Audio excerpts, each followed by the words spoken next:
दोस्तों, योगी सरकार ने एक ऐसा फरमान जारी किया है जो उत्तर प्रदेश के लाखों बच्चों के सपनों को चकनाचूर कर रहा है। जी हां, योगी सरकार ने सरकारी स्कूलों को बंद करने का जो फरमान जारी किया है वो शिक्षा के अधिकार पर सीधा सीधा हमला है। यह फैसला गरीब, दलित और पिछड़े वर्ग के उन बच्चों के लिए मौत का पैगाम है जो प्राइवेट स्कूलों की मोटी फीस नहीं दे सकते। क्या यह सरकार की नाकामी नहीं है कि वह अपने सबसे कमज़ोर नागरिकों को शिक्षा के अधिकार जैसी बुनियादी ज़रूरत से भी वंचित कर रही है? क्या यह संविधान के उस वादे का मजाक नहीं जिसमें हर बच्चे को शिक्षा का हक दिया गया है? जी हाँ, योगी सरकार ने हाल ही में 27,764 प्राइमरी और जूनियर सरकारी स्कूलों को बंद करने या मर्ज करने का ऐलान किया है, जिसके कारण इन स्कूलों में बच्चों की संख्या कम होना बताया गया है। लेकिन सवाल यह है कि क्या बच्चों की कम संख्या का मतलब यह है कि इन स्कूलों की अब ज़रूरत नहीं है? बिल्कुल नहीं। ये स्कूल उन गांवों और कस्बों में हैं जहां गरीब परिवार रहते हैं। ये वो इलाके हैं जहां प्राइवेट स्कूलों का नामो निशान तक नहीं, और अगर हैं भी तो उनकी फीस इतनी ज़्यादा है कि एक गरीब मजदूर उसे सपने में भी नहीं दे सकता। इन स्कूलों के बंद होने का पहला झटका उन बच्चों को लगेगा जो मुफ्त शिक्षा और मिड डे मील पर निर्भर हैं। मिड डे मील सिर्फ भोजन नहीं, बल्कि कई बच्चों के लिए स्कूल आने का सबसे बड़ा कारण है। अब जब ये स्कूल बंद होंगे तो इन बच्चों के पास सिर्फ दो ही रास्ते बचेंगे, या तो मीलों पैदल चलकर दूर के स्कूल जाएं या फिर पढ़ाई छोड़ दें। नतीजा ड्रॉप आउट की दर आसमान छुएगी। पहले से ही यूपी में ड्रॉप आउट रेट 10% से ऊपर है और यह फैसला इसे और बदतर बना देगा।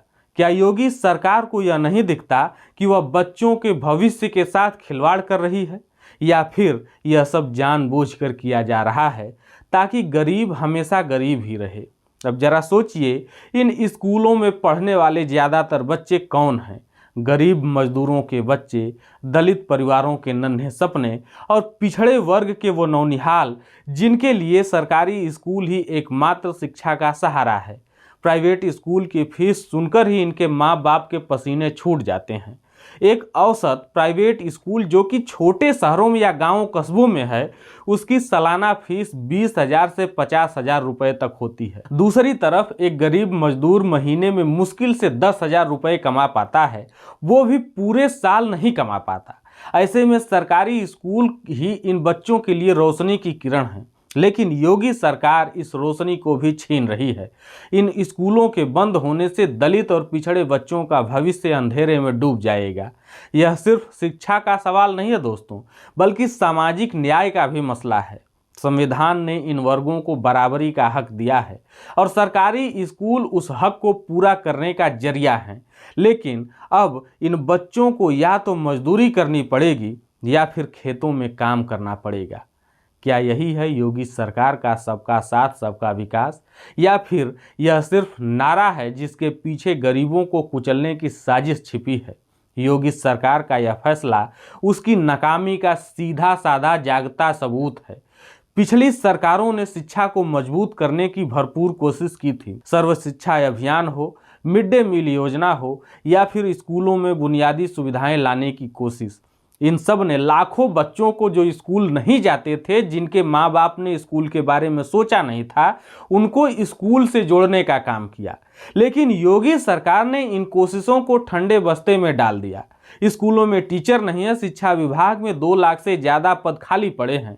शिक्षा मित्र चीख चीख कर अपनी मांगे रख रहे हैं, लेकिन उनकी सुनने वाला कोई नहीं है। 69,000 शिक्षक भर्ती के अभ्यर्थी सड़कों पर हैं, लेकिन सरकार के कान पर जूं तक नहीं रेंग रही है। पिछली सरकारों ने बच्चों को स्कूल लाने के लिए प्रचार किया, दाखिले बढ़ाए, लेकिन योगी सरकार ने ऐसा कोई भी प्रयास ही नहीं किया। इसके बजाय डिजिटल अटेंडेंस सिस्टम थोप दिया गया, वो भी बिना बिजली और इंटरनेट के इंतजाम के। नतीजा, शिक्षक परेशान हुए और बच्चे स्कूल से दूर हो गए। यह सरकार की प्राथमिकता को दिखाता है, शिक्षा को सुधारने की जगह उसे बर्बाद करना। क्या यह जानबूझकर की गई लापरवाही नहीं है? सरकारी स्कूलों को बंद करने के पीछे एक वजह निजीकरण की गंदी साजिश भी सरकार की छिपी हुई हो सकती है। सरकार चाहती है कि शिक्षा एक बाजार बन जाए, जहां सिर्फ पैसे वालों का राज हो। प्राइवेट स्कूलों को बढ़ावा देने के लिए सरकारी स्कूलों को कमजोर किया जा रहा है, लेकिन क्या यह गरीबों के साथ धोखा नहीं है? प्राइवेट स्कूलों की फीस मनमानी होती है और कई बार वहां की पढ़ाई भी घटिया होती है। फिर भी योगी सरकार गरीबों को मजबूर कर रही है कि वे इन स्कूलों की शरण में जाएं। यह शिक्षा का अधिकार छीनने जैसा ही है। संविधान कहता है कि हर बच्चे को मुफ्त और अनिवार्य शिक्षा मिलेगी, लेकिन योगी सरकार इसे मुनाफे का धंधा बना रही है। क्या यह देश के भविष्य के साथ खिलवाड़ नहीं है? यह फैसला सिर्फ स्कूलों तक ही सीमित नहीं है, इसके जख्म समाज और अर्थव्यवस्था पर भी पड़ेंगे। शिक्षा वो सीढ़ी है जो गरीब को गरीबी से बाहर निकालती है, लेकिन जब यह सीढ़ी ही तोड़ दी जाएगी तो असमानता और बढ़ेगी। गरीब बच्चे अनपढ़ रहेंगे, मजदूरी करेंगे और उनका परिवार पीढ़ियों तक गरीबी में फंसा रहेगा। यह एक दुष्चक्र है जिसे योगी सरकार बढ़ावा दे रही है। साथ ही शिक्षा से अपराध बढ़ेगा, सामाजिक अस्थिरता आएगी। एक शिक्षित समाज ही तरक्की करता है, लेकिन योगी सरकार इस नींव को ही खोखला कर रही है। क्या यह देश को पीछे ले जाने की साजिश नहीं है? योगी सरकार का यह फैसला शिक्षा पर एक काला धब्बा है। यह गरीब, दलित और पिछड़े बच्चों के सपनों को कुचल रहा है और समाज को अंधेरे में ढकेल रहा है। सरकार को चाहिए कि यह फैसला वापस ले, स्कूलों को मजबूत करे और शिक्षा को प्राथमिकता दे। शिक्षा सिर्फ हक नहीं बल्कि देश की तरक्की का आधार है। इसे कमज़ोर करना देश को कमज़ोर करना है। और हाँ, अंत में एक बात मैं अपनी तरफ से ज़रूर कहूँगा कि जिन लोगों ने इस सरकार को धर्म के नाम पर वोट दिया था, उनके लिए योगी सरकार का यह फैसला बिल्कुल ठीक है। क्योंकि जिन लोगों को मंदिर चाहिए था, उनके मंदिर के आगे भीख मांगने का इंतजाम किया जा रहा है। क्योंकि बिना पढ़े लिखे गरीबों के बच्चे और कर ही क्या सकते हैं, क्योंकि पैसे तो हैं नहीं कि वो रोजगार करेंगे, और अनपढ़ बच्चे लोन लेकर तो रोजगार करेंगे नहीं, तो मजदूरी कर सकते हैं या फिर मंदिर के आगे भीख मांग सकते हैं। और जिस प्रकार से मजदूरी के काम को आधुनिक मशीनों ने धीरे धीरे खत्म करने की ओर अग्रसर कर दिया है, उस स्थिति में मंदिर के आगे भीख मांगना काफ़ी आसान होगा। हाँ, भीख देने वाले कौन और कितने होंगे, इसकी व्यवस्था या तो भगवान खुद करेंगे या फिर सरकार। वैसे इस पर आप क्या सोचते हैं? क्या यह सरकार का फैसला सही है या गरीबों के खिलाफ साजिश है?